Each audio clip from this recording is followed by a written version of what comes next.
A very good evening and welcome to another exciting edition of Big Talk, our program where we highlight political issues concerning Nigeria. My name is Ubong Osoro, welcoming you to the program. Tonight on the show, we look at public service and civil society role and advocacy for accountability. We are seeing a lot of Nigerians advocating and saying the government can do better. I'm one of those persons who've been very loud about programs and policies and suggesting alternative measures and also calling out government where he feels government is not doing enough. Zachary Idris, who is a good governance advocate, who's joined us live in Abuja studio. Thank you so much for coming on the program. Thank you. An absolute delight to be here. We've tried to have this meeting severally. I am delighted that I am finally able to sit here and have this conversation with you. Thank you for inviting me. All right. So the things you do, amazing. We see all of the work you put, talking about Nigeria. What inspires you to go all out, bringing out these conversations and, debating and constantly mentioning things you think Nigeria can do better? What is the motivating factor? That's a very good question. You must come to the conclusion at one point in life that there is nothing that any single individual can do for you that will surpass what the government ought to have done. Government work brings general good. Individual work brings personal good. The same way that if you build public wealth, you have a richer country. But what we have in Nigeria is people are accumulating private wealth. That's why we are a poor country, poor infrastructure, poor security, but very rich men. I have been driving around Abuja in the last 2 days. You see houses, cars. There's hardly any kind of car that exists anywhere in the world that you will not find in Abuja. Yet, our GDP is less than $200 billion. Yet, we have the highest number of poor people in the world. We have the highest number of hungry people in the world. As a matter of fact, if you combine the hungry people in China and India, they still are significantly less than the number of hungry people in Nigeria. We have 140 million people who are multidimensionally poor. It's bad. It's a bad thing. It's bad enough that you don't have money in your pocket. It becomes very worse when you do not have money in your pocket. You do not have access to electricity. You do not have access to healthcare. You do not have access to education. You do not have access to all the basic amenities that should make life worthwhile. You do not have access to food. So the motivating, there are 1,000, like I always say, there are 1,001 other things I could be doing with my life and I'll be very happy. I'm a very talented guy. I could be doing skits somewhere, I could be doing jokes somewhere, I could be having fun somewhere, I could be doing pranks and making crazy money on social media and be taking endorsement right, front, left and center. But this path we have chosen is that we have chosen to engage public officials so that they can do public good. Because public good takes care of all of us. In my DM every day, I have people who are asking for one help or the other. There is very little I can do. Extremely little I can do. And that is the same for all rich men. If you think it's like, go and ask your rich uncle to give you money to do something, we all have that story, right? But when you have a government that does public good, when you can walk into any bank, you do not need collateral to take a loan and you do business and you make profit and life is good for you. You don't need to beg anybody for money. You don't need to hate on your rich uncle for not helping. So those are some of the issues. We want to force government to do public good. And the best way to do it is through political activism. Right. So you feel that the government has not been doing enough. Let's take the government of Bola Ahmed, who came into power at 2023 general elections. And one of the first policies that the president mentioned was the policy of ending fuel subsidy, when he said subsidy is gone. And we all know that every other, at least the major candidates in that elections, Peter Obi of the Labour Party and Atiku Abubakar of the PDP, as it were then, all said they were going to end fuel subsidy. Are you thinking that the APC government is not pro-people and they're not trying enough? Is that what you think? That's another very good question. There's a saying that the only thing better than the truth is the whole truth. It is true that there was corruption in the fuel subsidy regime. It is true that as a nation we could no longer sustain the payment of fuel subsidy. But the whole truth is that The problem with fuel subsidy was not the subsidy in itself, it was the corruption in the subsidy. I give you a few numbers, a few pointers to that fact. They purported that we were consuming 60 million liters a day in the days gone by during the Buhari era, even the Jonathan era. What we now found out is that having removed the subsidy now, we are now consuming about 30 million liters. It then means people were doing the other 30 million liters, collecting subsidy on it. Sometimes we even transported some of those fuel outside the country. With this very popular story that people move fuel from Nigeria to Benin Republic and countries that border us, even to Cameroon, because fuel substantially sells more expensive in those areas. What any responsible government would have done to ameliorate the pain of Nigeria is to remove the corruption in the subsidy regime. And how do you remove it? It is to cure corruption from its very root.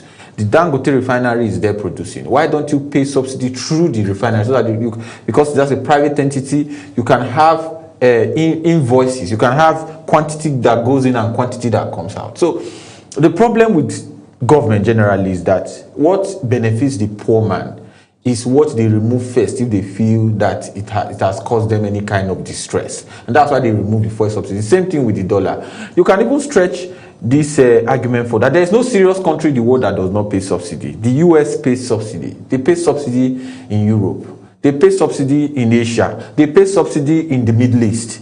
In fact, the life of a Middle Easterner is highly subsidized. That's why you see Saudi Arabian citizens, Emirati citizens, they all live very fantastic life. They buy luxury cars because their life is heavily subsidized. Subsidy is a part of government. Do you know why it is such an important part of government? Because of the primary purpose of government. The primary purpose of government is security first and then welfare of citizens. You see, the welfare is where the subsidy regime falls into. So you must have to pay some form of subsidy. Now, again, let us even agree that the government has tried to remove the money from subsidy. The good question I'll ask is, what have they used that money to achieve 3 years down the line? What can we point to today that is the reinvestment of subsidy money? The only thing that they show us is that the governors now get more money. The governors are getting more money, the states are poorer, insecurity is ravaging, the money does not trickle down to the common man. So you've just made 36 individuals, 36 men, richer, not the 300 million Nigerians. So what we are saying is that it has to trickle down. Economic policies are meant for the people. The people are not meant for the economic policy. So this is my argument on some of those policies that this government have brought. Right. So, but there are some arguments that I'd like to advance. So we could, discuss some of the arguments that those from the APC have given as to the benefits of subsidy. They've mentioned Neo Fund. We now have students that can take loan. Or they've mentioned some of the infrastructural projects that they're building, like the Lagos Badagry, Lagos Sokoto. They've talked about Lagos Calabar coastal highway, and to how that road will open up the coastal region of Nigeria and how many states that has gone. Of course, you mentioned the governors now having more money, but I'd like to ask now, you know that states weren't able to pay as much salaries then. They've also pointed to that as this is one of the good that has come out of the subsidy regime. But in all of this, the governors are heavily, mentioned as to those who are now profiting from the subsidy regime. Why are we not sometimes holding these governors as accountable as how we speak about Mr. President? It is not my job to hold any public officer who is misusing money to account. We can hold them accountable, but we cannot hold them to account. The difference is that whereas we can talk about it, whereas we can protest about it, whereas we can engage with them on it, we have the Economic and Financial Crimes Commission, whose job is to prevent... That's the EFCC. Yes, to prevent and investigate economic and financial crimes. So we have the Independent Corrupt Practices and Other Related Offences Commission. Big problem with these two agencies is that if you point EFCC to where Yahoo boys and hookup girls are, they will be there in a moment. But they cannot prevent the mass looting of our resources. Most of the local government in Nigeria today get about $1 billion as allocation. So I want to further stretch your argument because you're talking about the governors. I am now even elevating that conversation up to the local government. Most of the there are 774 local governments. Some local governments are not even under the control of our federation. They are being ravaged by bandits and all manner of individuals who call themselves an assorted array of names. You can call it Lakurawa, Mamuda, Bandit, Boko Haram, ISWAP, all of them have very assorted names they call themselves. Now, which of the local governments in Nigeria can you point to today that are executing projects that reflect 1 billion, for example, that comes in about every month? 1 billion is 10 million, is 100 million in 10 places. Is 10 million in 100 places. Is 1 million in 1,000 places. So where is the money? That's the question. And whose job is it to prevent? Let's say the governors have immunity. Do the local government chairmen have immunity? The immunity of the governors, does it prevent the EFCC from stopping looting? You just cannot try them and put them to jail, but you can prevent the looting of resources. Part of crime fighting is prevention of, in fact, the best form of crime fighting is prevention of crime. Because once the crime is committed, the damage is almost sometimes irreversible. So this is the laziness we are talking about. They pass the buck to us citizens, whereas it is their job. They get very well compared. I'm not on a salary. Nobody gives me any money. I run on my own dime. But we do these things, and then you want us to do it, and you that gets paid to do it, you are refusing to do it. And when you refuse to do it and we speak embarrassingly about you, you get very angry. Those are the issues. So, and then you say, they are building infrastructure here, they are building infrastructure there. Kudos, if they want to build infrastructure, that's good for them. That's what they are elected to do anyway. But again, are the infrastructure prioritized? Are we not seeing a misprioritization of infrastructure? You cannot travel now from Benin to Abuja. You cannot travel from Benin through the East-West Road. It's still under construction. They've been constructing Benin to Abuja since I was on Pampas. They've been constructing the East-West Road since I can remember. Since the beginning of this democracy, 26 about years ago. There are lots of other roads that need government attention. So why are we opening up a road from somewhere to nowhere? Because we feel, or because of the potentials. We are talking of actual roads, inner roads that need attention. Why don't we put the resources we are borrowing for that and then fix this one? It's called prioritization. In basic economics, they taught us it's called scale of preference. You pick the most important as top and then you begin to do it. Nothing wrong with the road, nothing wrong with constructing a coastal road. If I were president, I'll probably construct it too. But we are saying there are others that need attention first before you go that way. So these are some of the conversations you need to have. Look at Abuja today. I just told someone Abuja is a soulless city. When I first came here in the year 2007, they spray water on the streets of Abuja to keep it calm so that you don't breathe in the kind of heavy dust that you people have here. They spray water on the curbs so that the flowers are lush and green. What has happened to all that? Abuja today, there are shanties everywhere, right? Even in Asokoro, even in Meitama, even in Wuse, people are shading along the road. Those are some things that are we not supposed to be making progress? How about electricity? What has happened to electricity? How come today we have less electricity than we had 3 years ago supplied to the homes? And in fact, we now have an appetite system of electricity distribution. Band A, Band B, Band C. So the richer you are, the more electricity you get, which is unconstitutional. All Nigerians are created equal. We are all equal before God and before man. So we should all have access to electricity to as much as we can pay. So why are they banding it? Which is effectively an appetite system, which effectively is a segregatory system of administration. So these are some of the issues. And we are not just mindless critics of government.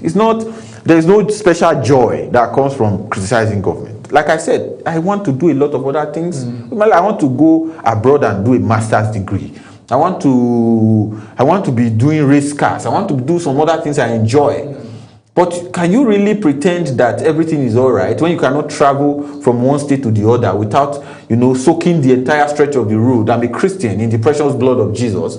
How do you manage to cope in such a society? How do you pretend that all is well when there's fire on the mountain? All right, so let's look at you've talked about even the local government chairman being complicit in the corruption process that we have in Nigeria. But we've seen this presidency, the APC in 2015 came into power. And I remember one of the campaign promises was that they were going to fight corruption, end insecurity, and also redouble or work on Nigeria's economy. But let's stay with corruption now, because most of the things are issues that we are mentioning has to do with corruption. And are you seeing the fight against corruption in the government, this APC government or previous governments? Have you seen the intention to fight corruption? There is no fight against corruption in this government. We've mentioned just a minute. We've mentioned people like Nasri El-Rufai, Abubakar Malami, former Attorney General. This is a pointer. What we have is institutionalized corruption, and then we now have the victimization of opposition element under the guise of fighting corruption. For every El-Rufai you mention, I'll mention 5 persons to you in the APC. You have cases to answer, but they are with their families at home. Where is Yahaya Bello? They say the case is in court. Where is it? So why? Okay, what is so special about El-Rufai that is not special about Yahaya Bello? There is no established case yet against El-Rufai. None that we have been told since he was arrested. I am not an advocate for El-Rufai. I think he's also a very divisive character.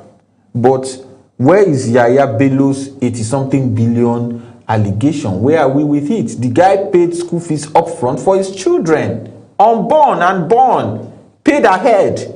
And there are no primary schools in Kogi State, where he comes from. I have maternal links to Kenya, so I speak as sometimes even a Kogite. So where is that?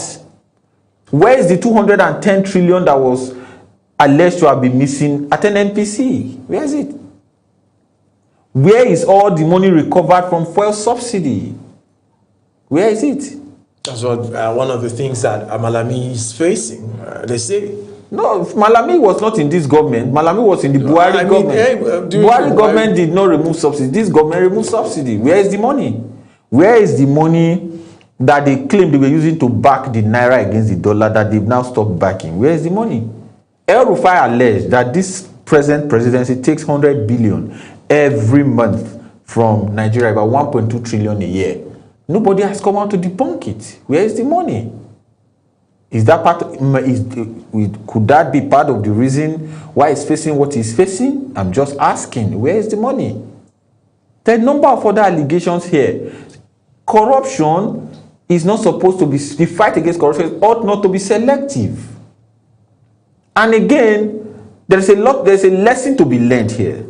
The Malamis of this world, the El-Rufais of this world, helped institute this government. And we're a very prominent part of the last administration. One as governor, one as Attorney General of the Federation. And they thoroughly dealt with people the way they are now being dealt with. They thoroughly harassed people the way they are now being harassed. The people who are harassing them now should not forget, power is transit. One day they will leave, and they will likely face what they are doing to others now. The wheel is turning, and it will soon get to their turn. But there's a way to break the circle. Can we all agree to build a nation that answers to the average Nigerian? Can we all agree? Can we all agree that we should have a nation that every Nigerian will be proud to have a Nigerian passport? Right. So one of the issues that we've also noticed as to how divisive our country has become are issues of ethnicity, tribalism, and a religion. You know, a lot of persons, like you mentioned, people, when arrests are being made, even though the APC also points to a few persons that say these are members who, sometimes are having issues with courts and all of that, people are quick to ask, he is from our place, allow him, we love him like that. So we see that circle continue where people like to rate politicians or even people arrested because of political affiliation, ethnic sentiment, and religious sentiment. How does this affect us as a country? And when you look at the whole circle of religion, ethnicity, even our presidency, there must be some balance between, Muslim, Christian, Yoruba, Igbo, and all of these balances that we need in our system. Is it one of the problems that we're having in our country today? It's diversity is not a problem. Religion is not a problem. If religion was a problem, Dubai would not be one of the most developed cities in the world. If religion was a problem, Saudi Arabia would not be one of the most developed cities. Have you been to the city of Cairo? It's a beautiful city. There are 90+% Muslims. And there are Catholic churches in Cairo. I attended a Catholic church in Cairo. So that's nothing to do with religion. Is there any place... Okay, we can further stretch that. If we are talking about diversity, there are more ethnic groups or there are more diverse people in the US than in Nigeria. Every country of the world has its ethnicity in the US. You see Nigerian Americans, Ghanaians Americans, South African Americans, Hausa Americans, Yoruba Americans, Efik Americans, Esako Americans, Russian Americans, Chinese Americans.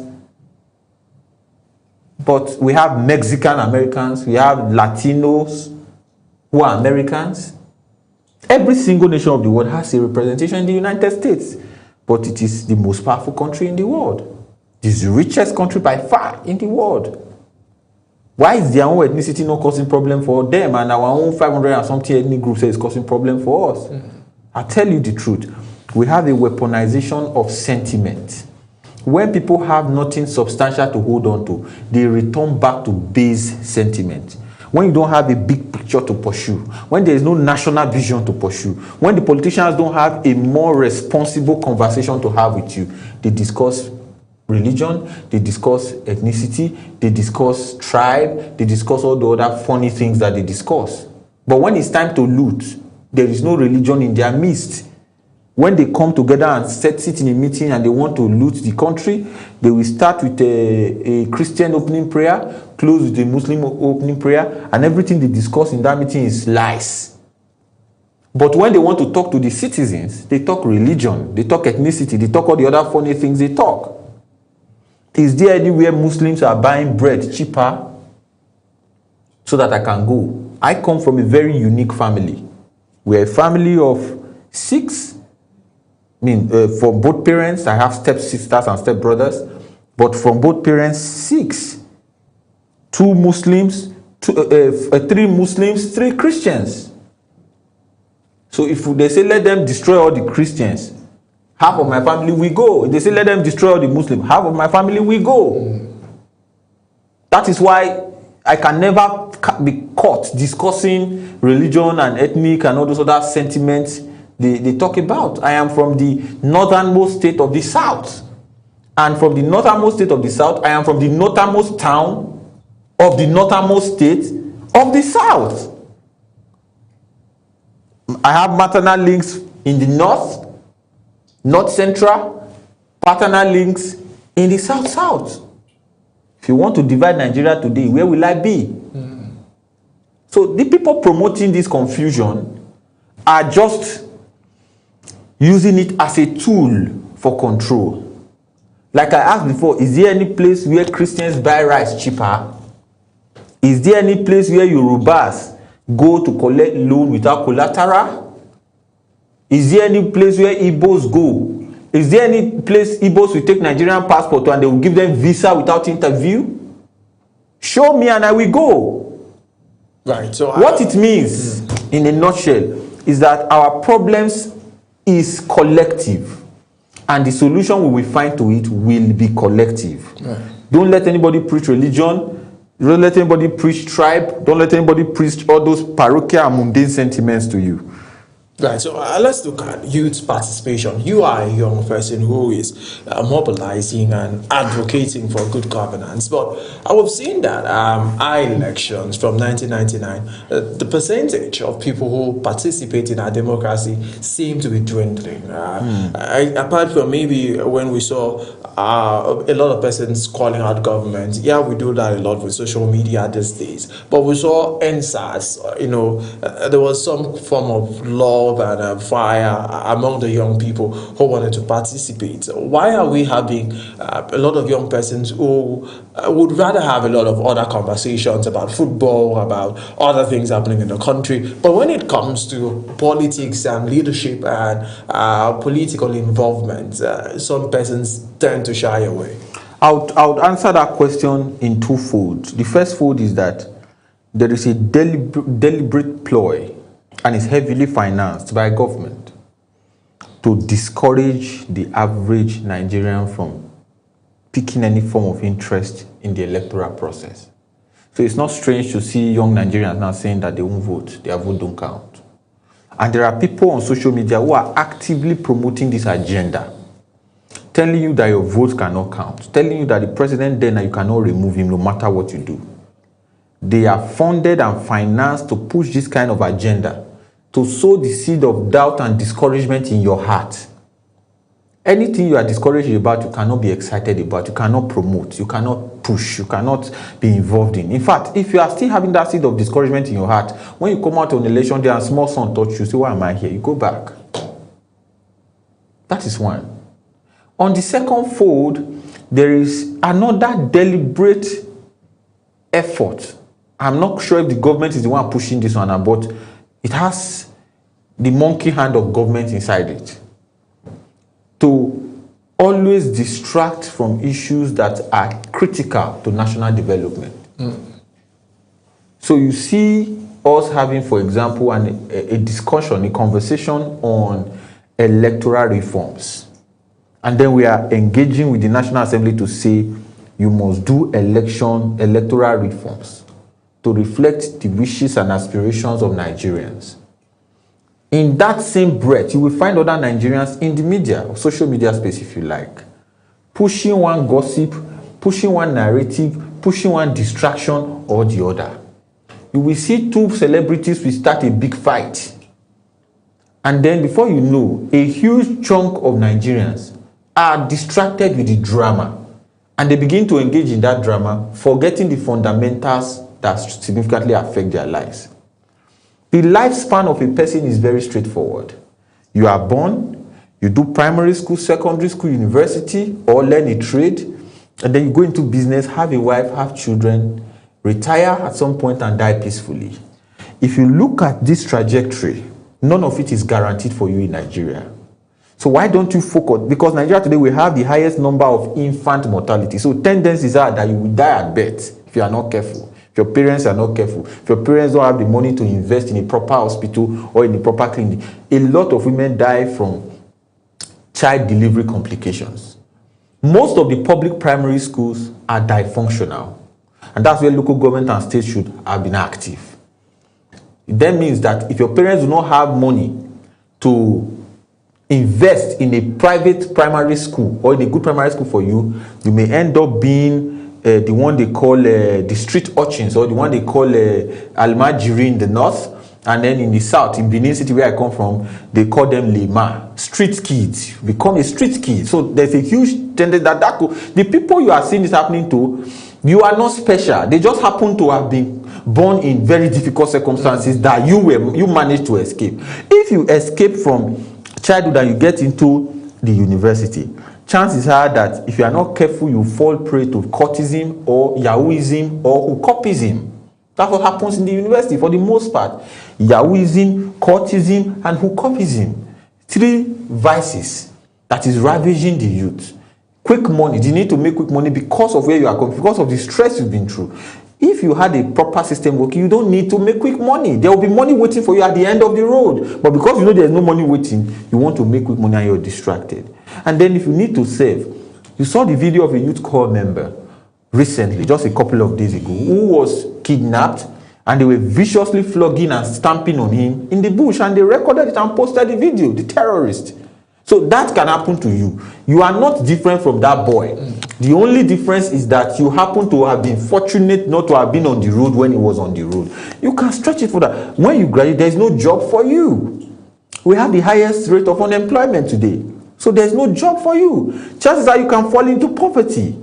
Chances are that loan you took to go to school, you may not be able to pay it back. Right. So let's look at, because we have lots of conversations to have with you tonight.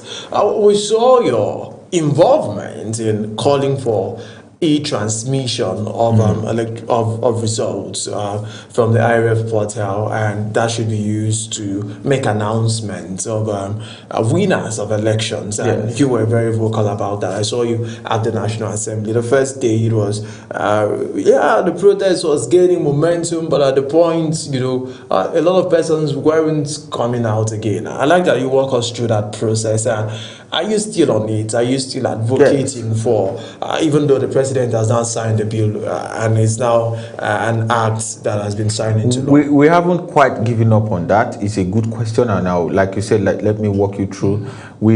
I don't want to go too far back, right, so that I don't take too much of your time. But we had gone to the National Assembly to ask for mandatory real-time electronic transmission of election results to be included. In fact, to be included, to be lifted from the INEC manual, because the INEC manual stated it clearly that that's what they are going to do in every election. So give it the force of law by just lifting that instruction of INEC. It was an instruction of INEC, which, according to the Supreme Court in the last presidential election petitions, they said that because does not have the force of law, it cannot be enforced. Give it the force of law by lifting it from the INEC manual and putting it on the Electoral Act. And we had succeeded for the most part because the House of Representatives had done it without too many hassles. But got to the Senate that is now effectively a town hall different from Bala Blue, and then they removed it surreptitiously, and then they attempted to go back to the manual coalition from EC8A. That is why we mobilized to come out to protest. Long story short, we sustained that engagement, and they now agreed to do it, but they put a proviso that should there not be network, that they will have to go back to the manual transmission. There are two consequences of that. And that is that if Nigerians are very strict and stubborn on election day, and they insist that the election must be transmitted electronically, they will achieve significant results. But that also means that on election day, these people can decide these people are wicked people. I'm just saying Nigerian politicians are wicked people, especially the present crop of politicians. They can decide to switch off the network in Nigeria on that day. And on that day, there will be no network to transmit. And the law says, if there's no network, what do? Go back to manual. Keep in mind, the coven where the witchcraftiness of election rigging is practiced is at the World Coalition Center. They call them the RAC centers. So when everybody, mama, papa, have stayed under the sun, suffered all day to vote for their preferred candidate, election results are counted, collated, and everybody is happy, goes home. When they now get to the RAC center, that's where they now have alternate results that they use to exchange the original result. That's why you see them. If you go on, even in this last FCT election, if you go on IREF, you will see mutilated results. And then they mutilate the results, denying the people the right to elect their leader. We have not given up. We want that proviso expunged. But I must also tell Nigerians not to be too excited about the laws. No matter how good the law is, it is implemented by human beings. And if a human being can be compromised, the law can be compromised. But it is a step forward. Effectively, at the end of the day, Nigerians will have to participate in this election as aggressively as they need to. That is the only way you can see the changes you want across all levels. Imagine you have a senator that knows he's depending on your vote to go back to the Senate. If you tell him what you want, he's going to do it. But when one man in Abuja is promising him a return to Abuja, you are nothing in the equation. Right. In the classical definition of democracy, government of the people, by the people, for the people.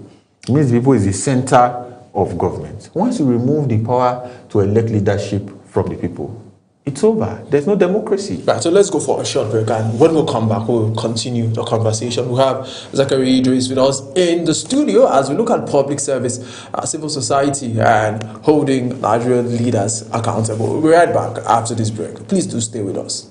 Politics decides our economy. Politics shapes our security. Politics defines our future. But who is asking the hard question? Is intimidating governors to our opposition, and some allegations even saying monies are offered to the tune of billions of naira to these governors to come to the APC. On Big Talk, we take politics beyond party lines and press statements. We interrogate policies, challenge power, and it shall be addressed, and demand accountability from those who govern, from the presidency to the National Assembly, from state governments to grassroots politics.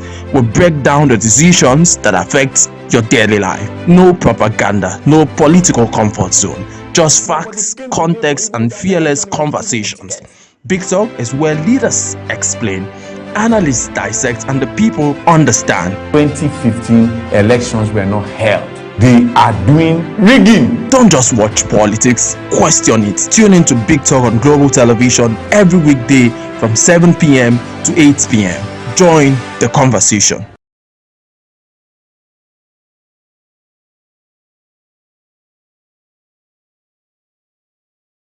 Welcome back to the program. We still have Zachary Idris with us, who is a good governance advocate.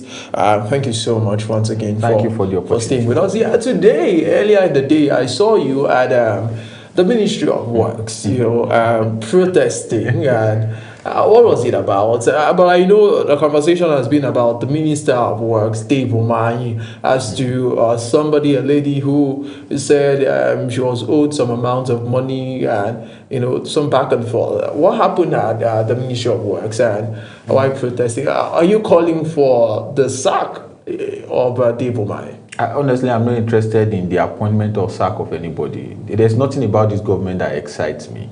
So I don't care about whether he's sacked or he's not sacked. We had a simple assignment today.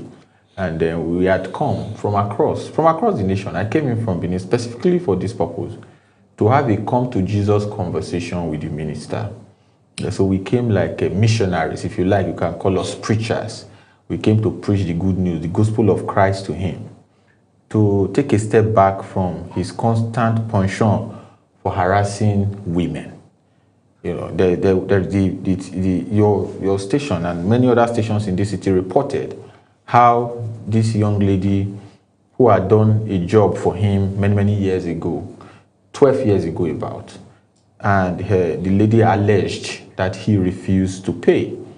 And whereas when we were still debating that if the lady was being truthful or not, the defense that the minister put up was that he didn't know the lady from Adam, only for the lady to bring out pictures that shows, pictorial evidence that shows that himself and David Umahi had met on multiple occasions. Actually, that she had supplied the job. We are not the law court, but we believe that even if he has a case of defamation against the woman, he should approach the court and seek justice, just the same way that the woman has approached the court to seek payment. But trying to harass the woman and shut her down because you are a minister. If it was a private citizen, we can even tolerate you, which is not, it's intolerable anyway. But if you're a private citizen, you can overlook. It's not like we can tolerate, we can overlook. But you're a public citizen, you're a public office holder who is serviced with taxpayers' money, who is fed, clothed, whose cars the cars you use are taxpayers' money, my money. And then you are using that office and that privileged position you occupy to intimidate not just anybody, a woman. Any nation that, even in war, the first set of people that are protected are women and children. So even that is unacceptable, and we came to make it very clear to him. Again, that was just one leg of it. There is another woman in the Coastal Road who had property, who had brought in investors from across the world to come and invest in her home country, Nigeria. And they brought this money, they invested, they bought property, they bought land in where you now have the Coastal Road. As part of the Coastal Road, I am well aware that there were provisions for compensation. And you've refused to compensate this woman, only for us to hear in a very reckless manner that you are a dangerous man, that you could have put her in trouble, in a leaked video, that you could have put her in trouble if she kept bothering you. So we are here to bother you so that you can put us in trouble. So what we went to the Ministry of Works to do today is the Lord's work. And we believe that having had that come to Jesus conversation with him today, he will take a step back, resolve the issues, pay those he owes. And if he feels anybody has defamed him, including us, he should go to court and seek justice. But if he insists on intimidating women, we will come and build a permanent residence in his office, because the office belongs to us. It's public office. It's our office. It's not his. He will come and go. The office will remain for Nigerians. All right, so let's look at the role civil societies and advocates have played in Nigeria, Nigerian politics. Some persons have said advocates should remain advocates and shouldn't transit into holding political offices. And they've pointed a few examples and said they've not done better when they joined the system. Is that, do you agree to that argument? There is truth in that. But like I always say, the only thing now better than that truth is the whole truth. The whole truth is that the advocates or the civil society people you see are also part of the society. The society as it is today is a difficult place to live. It's a difficult place to be truthful. It's a difficult place to fight for what is right, because everybody seems to be doing what is wrong. Now, if you transit, if you decide to go to contest for public office, if you are a corrupt civil society practitioner, you'll be a corrupt politician. It's the natural consequence. It's just that, like, you have corrupt doctors and corrupt lawyers and corrupt policemen and corrupt ministers and corrupt everything. You also find upright men within. That is why some of us, for me, if you ask me, I will always tell you that I have no interest in going to the legislature. I cannot go there and come and be part of the problem. I rather prefer to hold an executive position where I can enforce change. So if you ask me, in my heart of heart, I prefer, not because there's anything wrong with the legislature, but with executive power, you can do the greatest good for the greatest number of people. So, but at this point, for me personally, it is not a consideration. There's still a lot of work to do. If you are a civil society practitioner and you are going to contest election under these laws, you are living in a fool's paradise. The politicians will run you ragged. Let us find ways to build institutions. Let us join hands together to insist on processes. And as soon as we get that right, everything else will fall into place. All right, so but we've seen in recent times, we've seen a lot of activism on social media, young persons wanting to get involved. We saw that throughout 2023, Twitter Spaces, groups were created on WhatsApp and different other groups, Telegram groups, talking about politicians, political parties, and some persons projected some candidates for themselves. But a lot of people still think that it ends at the social media. I've heard people call young people that say you are a social media activist, or some persons will say there's no polling booths at the social media. I like that you talk about that. How are we going to be able to mobilize Nigerian youth? The population says over 60% of the country are young people. That's between the ages of 18 and 45. How do we mobilize the state to get seriously involved in our democracy? That's a good question. First of all, don't let anybody bamboozle you to convince you that speaking on social media makes you a social media a keypad warrior, like they call some of us. We've been on the ground now. Those who are saying we should come on the ground are not on the ground. Those are the issues. Social media is a reflection of society. As a matter of fact, if social media represents the intelligentsia of society, because it takes brain power to be able to make a video, to put out a post, have a conversation on any topic at all, talk more of political conversation. So nobody should bully you to convince you that because you speak on social media, that makes you less of a human than the person who is conjuring in his backyard. If you are not speaking on social media, where should you speak? Should you go and be conjuring in your backyard? Should you go to coven and speak like witches and wizards? Where else can you vent? Is it everybody that has access to TV and radio like I do, having to come here today? So you use the tool you have. When you are in war, use the tool you have. If the tool you have is your phone and your data, use this to do good. That is most important. Know how to distinguish between truth and lies. Know how to support the truth. Know how to be agreeable, even if you are not in agreement. Know how to disagree within the ambit of the law. Know how to face oppression and resist oppression. That is the way it is. What else do you have? Do you want to build a radio station? Are you rich enough to build a TV station or a radio station? Why don't you use what you have? Right. So we're seeing a movement now powered by young people in this government. It's called City Boys Movement. The son of the president seems to be the force, a moving force within that movement. And they're looking at some young persons joining the movement and highlighting why the activities of this government. I don't know if this movement approaches you. Would you like to be a member of the City Boys Movement? I would have loved to be a member if there was a city. There is no city.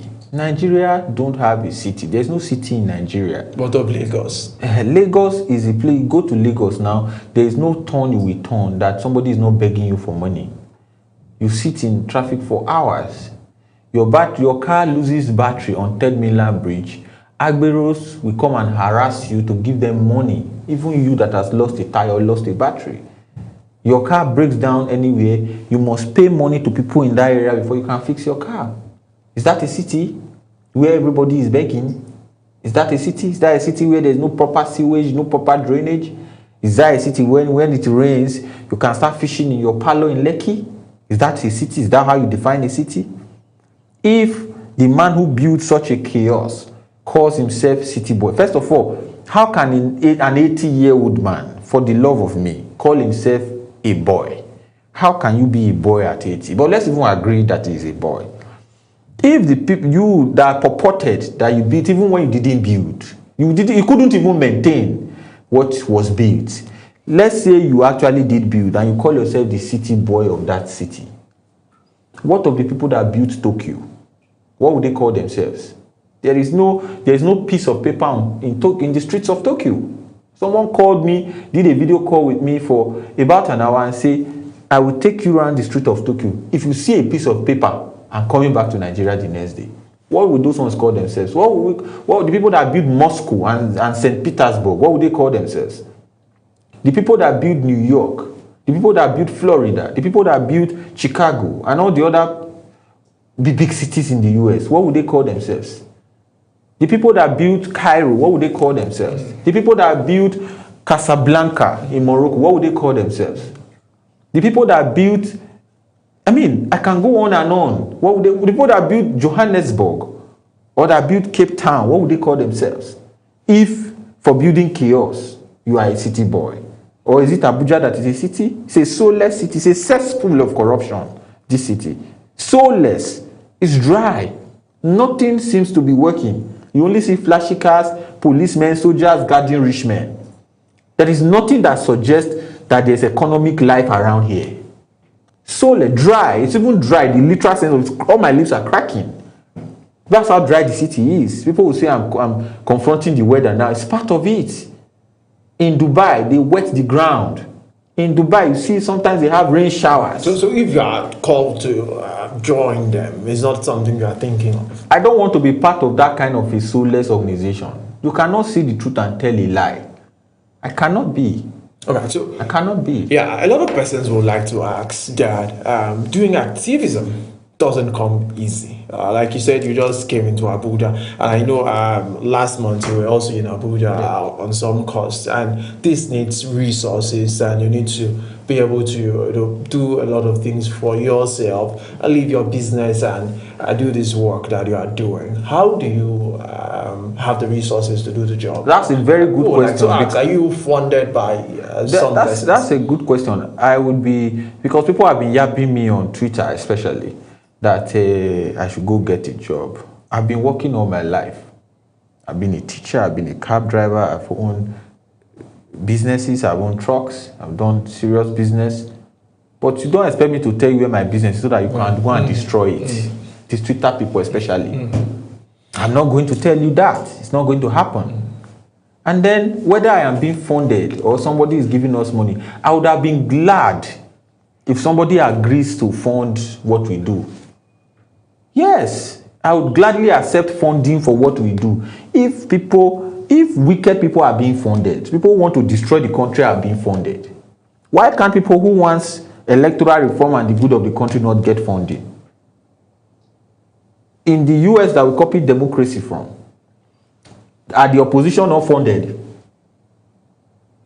The opposition has an allocation from government. Statutory. So where did they get the thinking from? So I'll be very glad to be funded to fight for what is right. I'm not here to deny that I'm a saint. Do saints are saints working this? You have to die first before you can be canonized as a saint. I'm not ready to die. So why should I pretend that I'm a saint? But one thing I can tell you is that some of us are unbuyable. Some of us have conquered greed. Some of us have conquered the need to be in the mainstream of where resources are looted and shared. Some of us have developed irritation for bad government or bad governance or bad leadership. And that is what is going to remain. So no matter the trolling, no matter the conversation, no matter the insult, it is something I can live with. So what you are answering, if I can get that clearly, is that your businesses fund the work you do. I will not tell you how I fund the work I do. It's called operational security, OPSEC. I will not tell you, I will not talk about it, but whoever wants to, whatever anybody wants to think about it, they are free to think. Leave that for them to I leave it to your assumption. I leave it to your imagination. If you feel we are funded, beautiful. I like to be funded. Maybe others don't, but I like to be funded if you think we are funded. If you think we are using our resources, you are mostly correct. I can tell you for a fact, I'm a lot poorer now than when I didn't get involved in this. Right. I'm a lot poorer, a lot. Like I'm like 90% poorer now than when I was teaching and driving here and doing this business and pursuing this business and pursuing this deal and pursuing this and selling this property. I'm a lot poorer now. But if you think that somehow I'm getting funded, beautiful. Is there anything wrong with getting funded to do the right thing? All right, so let's ask, are we going to see you, you've talked about your love for being an executive officer so you could do good. Are we going to see posters with Zachary Idris? No, it's not going to happen. If I hope that Nigeria gets it right in 2020. It's not going to happen now. I hope that Nigeria gets it right in 2027 and elect a proper government. I want to go back to school, get a second master's degree, get a PhD, do a lot of other things that are important to me. Impact knowledge, teach, right? I love to teach. My late mom was a teacher, teach, impact knowledge, and get involved in other things. The time for contesting election will come. When the people who talk to me in my dream talk to me, I will know it is time. They haven't spoken yet. And until that time, I will wait to hear from God to say, go, my son, go and do it. And then, because anything I do, I succeed in it. So I don't plan to go and fail. I will go when the call comes. So are you a member of any political party now? At this time, I'm not a registered member of any political party. I have never been in my life. But I have often picked a candidate in a party and supported them aggressively, even more aggressive than actual registered party members. Party members are defecting like a woman that is changing sanitary use. They are defecting every day. So what is special about being in a party? So which candidate are you supporting? Peter Obi, I guess. Yes, I would most definitely support Peter Obi in the next election. Because in the firmament today is the only one that still but he's also defected a lot of times. There is nothing wrong. There's no ideology-driven political parties in Nigeria today. So everybody is looking for a platform. And if he gets a platform in any political party, in fact, if he needs to still defect from where he is now, let him do it. We need him on the ballot, and we are going to aggressively pursue it. Has nothing to do with Peter Obi. He happens to be the only one who today suggests the kind of vision, a new Nigeria that is possible, that speaks about people. Anytime you hear him talk, he's talking about people. Thank you so much. Thank you so much, Zachary. Thank you for coming on the program. I wish you all of the best with the work you do, and we hope to keep having conversations with you. Thank you. Thank you for loving Nigeria and all the work you do. We really do appreciate it. Thank you, sir. All right, so that's the size of our program for tonight. Remember, Nigeria is our country, and it's our responsibility to hold public office holders accountable, and we ourselves must be accountable to the country, right? We'll start with a little comments. My name is Ubong Osoro in Abuja, and I'm saying bye for now.